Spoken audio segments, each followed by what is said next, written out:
जय श्री कृष्ण में प्रियांशी। आज हम 84 वैष्णवों की वार्ता से कबीराज भाट, जो कि सानोडिया में एक ब्राह्मण के घर में इन्होंने जन्म लिया, उनका परिचय और उनके वार्ता प्रसंग पहले का पहला पार्ट सुनेंगे। तो ये नित्य लीला में कबीराज जी ये शांडिल्य मुनि हैं, जो नंदराय जी के पुरोहित भी हैं।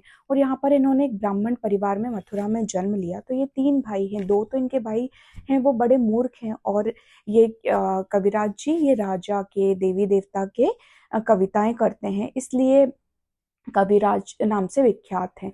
तब मथुरा में ये एक बार भूतेश्वर महादेव, एक मंदिर है शिव जी का, वहां पर जाकर महादेव के लिए कविता इन्होंने लिखी थी, वो सुना रहे थे।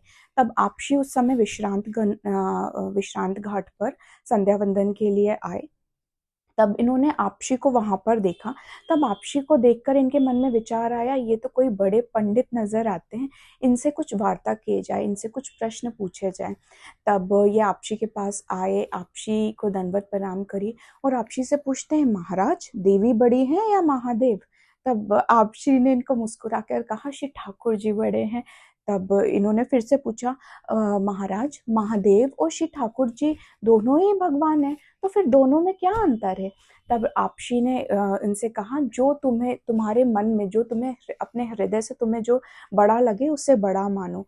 और फिर आपशी ने ये बताया कि जब श्री भागवत जी में लिखा है, जब श्री ठाकुर जी ने मोहिनी रूप धरा था तब महादेव मोहित हो गए थे, और जब मतलब महादेव ने भी बड़े रूप धरे, पर श्री ठाकुर जी कभी मोहित नहीं हुए, इसलिए श्री ठाकुर जी बने हैं।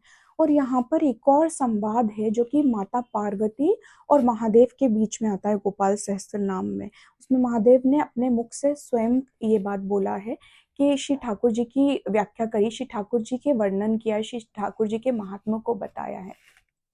तो पर अगर आपको महादेव अच्छे लगते हैं तो आपके लिए वो ही बड़े, यहाँ पे ऐसा कोई कंपटीशन नहीं है। और फिर जब आपशी के श्री मुख से ये ऐसा सुना कि श्री ठाकुर जी बड़े हैं, तब इनका कविराज जी का हृदय परिवर्तन भी हो गया। फिर ये आपशी से बोलते हैं, महाराज मुझे अपनी शरण में लीजिए। जय श्री कृष्ण, श्री वल्लभाधीश की जय।